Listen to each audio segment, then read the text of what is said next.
Hello and welcome to Star Citizen Sunday with me, Ryan, aka Sifu Messiah. This is a weekly show which covers everything from the world of Star Citizen over the past week. Links can be found in the description for everything we discuss, so let's get on with it. This week on Star Citizen Sunday, 2.3 hits the live servers, the Starfarer is back on sale, we hear about the upcoming hangar changes, plus loads more. If you are still to sign up to the RSI website, please use my referral code as shown on screen or in the description, and you'll receive 5,000 United Earth credits which can be spent in the Voyager Direct store for your ships, your character, or whatever you choose. You don't have to spend anything to sign up, it's only once you pledge that I'll be granted an RP point, which will get me some little rewards in the future. I would like to give a huge thank you to all of our patrons. Your support really allows us to create these videos. I have recently updated our Patreon rewards and goals to better reflect our direction. Things like Star Citizen package giveaways and private gaming sessions with me would be a good way to thank you all for helping the channel. Follow the Patreon link in the description if you would like to help.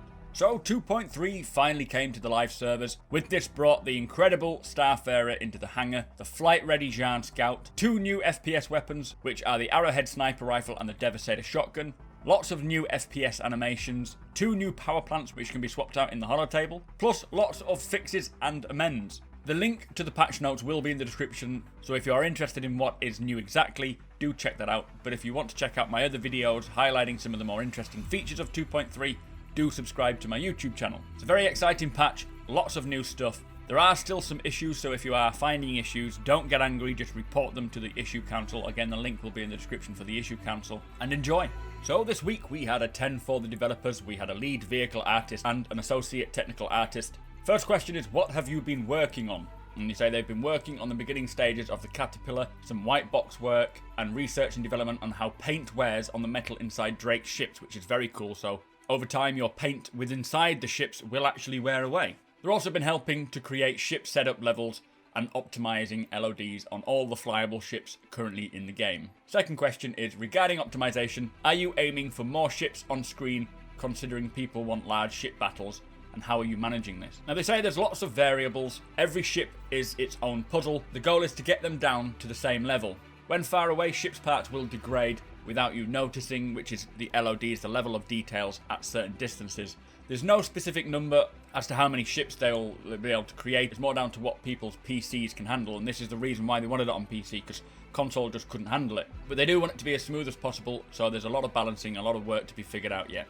Next question is, has there been times when you've had to not implement the most realistic version of a part due to technical or design limitations? And they say that yes, there was one incident where they spent a lot of time on the Merlin and they made it so that you could access every part of the ship and get to different components, and I'll see if I can find an image which shows all the components open. Unfortunately, for tech reasons, they had to take it out at the last minute because it was pulling too many draw calls, which is unfortunate. They say in balance, you go as far as you can to get something looking as crazy as possible and then strip it back to a reasonable point.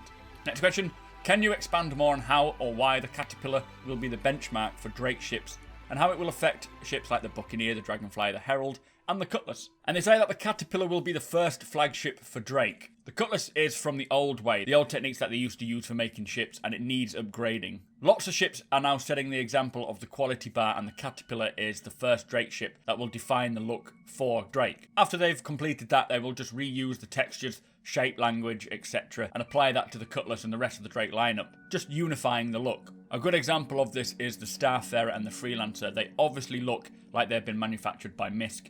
They share a lot of the same things. They'll do the same for Drake, which is why they're just coming up with a style guide now, making sure that it all works across the board. So next question is possibly my favourite question. How customizable are the ships in general? Can we change things like interior paint jobs, switching to fancier escape pods, beds, changing the whole dashboard, maybe more powerful headlights, a better kitchen, so on and so forth? And they say it's a bit of a tentative yes. They have escape pods common to Aegis, for example, and you should expect to see them in Aegis ships. This goes the same for things like chairs and docking collars. You'll see them particularly throughout the same manufacturer's ships. It's just to keep the look and the feel the same so that you can easily recognise them as that particular ship. It also helps to build the ships faster as well, so we get them into the flight, or the hangar at least, much quicker. They are working on a better customization way, and one of them is to allow people to pick decals for your wings, your body and so forth, which sounds very cool. So next question. Is the final damage state of the ship intended to reflect specific damage? For example, the tail or cargo section being destroyed because it was hit there. And they say yes, the new damage they have now is location based. If you hit a wing, which then has components within its vicinity, they will be damaged, which could then cause a ripple effect further through the ship and maybe cause fires or damage elsewhere. It's very dynamic, and they sort of break the ships into 4 main parts. So you have the ship nose, the neck, the body, and the tail. If the neck gets destroyed or your nose gets destroyed, then technically it's catastrophic damage. But if you take damage anywhere else, then you will see that represented in that area until you get it fixed. But again, it's a lot of balancing, because obviously if you just blew off the head of a ship, then would that cause everyone to die inside, or who knows? We're going to have to look into that. Next question is the intention that if we are not in the destroyed section of the ship, could we survive such damage if we maybe had a spacesuit on? And you say yes, that is in the design. It may be that if you all get to the airlock and the door closes, then you will survive, and it should be possible. That is the goal.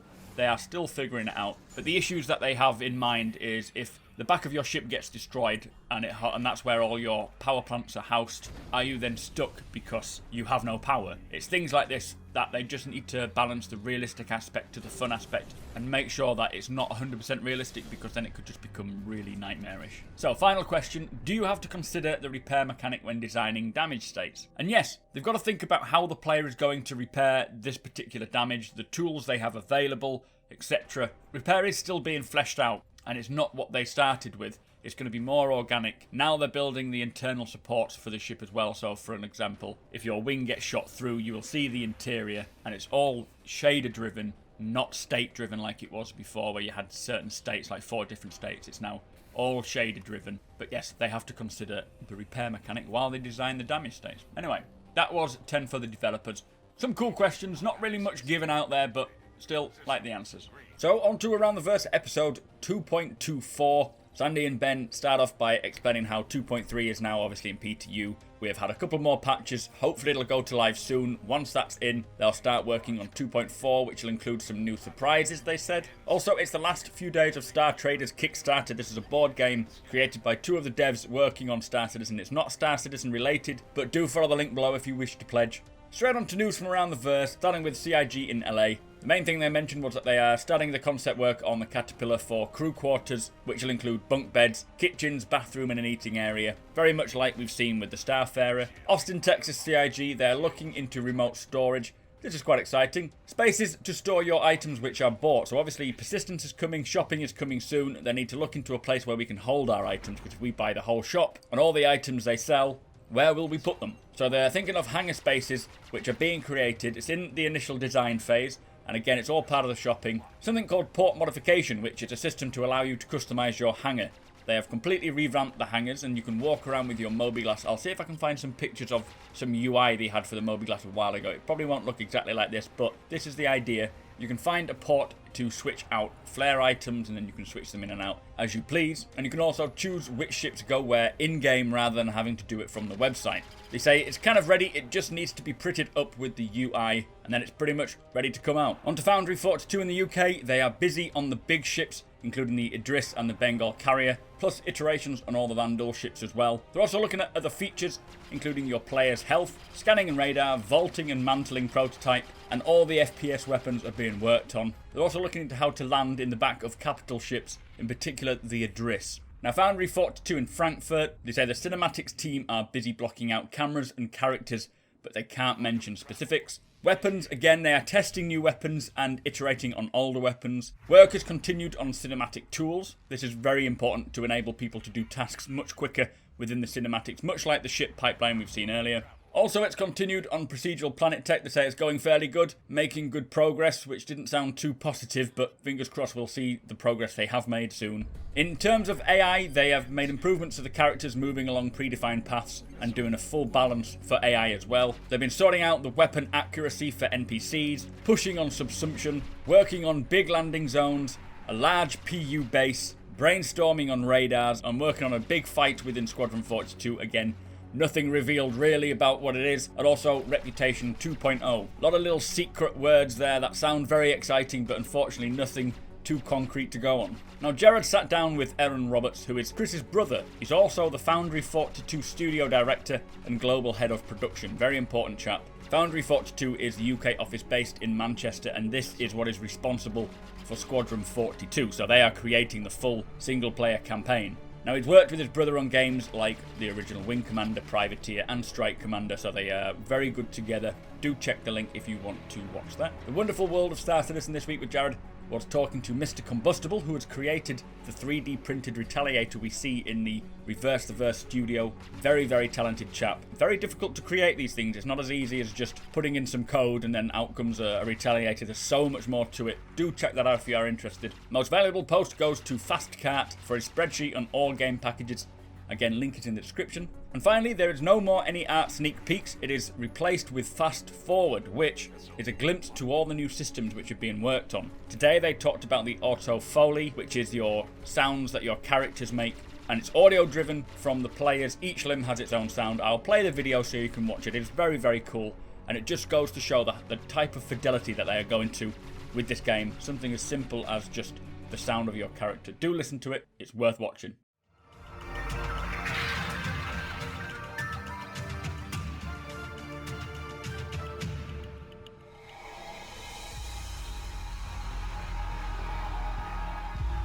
Adding Foley to characters has always been a huge time-consuming task due to the high number of markups that we had to do for each single animation.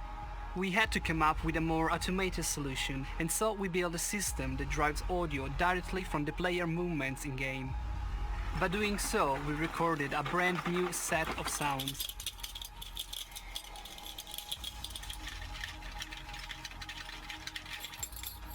The new Foley system also allows us to add more dynamics to the character movement, as well as achieving a better sync. Here are some examples.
So finally on to Reverse the Verse. First thing they pointed out was in regards to the small mining ship. It's come along very well. It is now in concept art stage. They said it looks like the aluminum mallard, or the aluminium mallard, from Space Quest 3, but it has changed a lot since then because Chris Roberts didn't like it.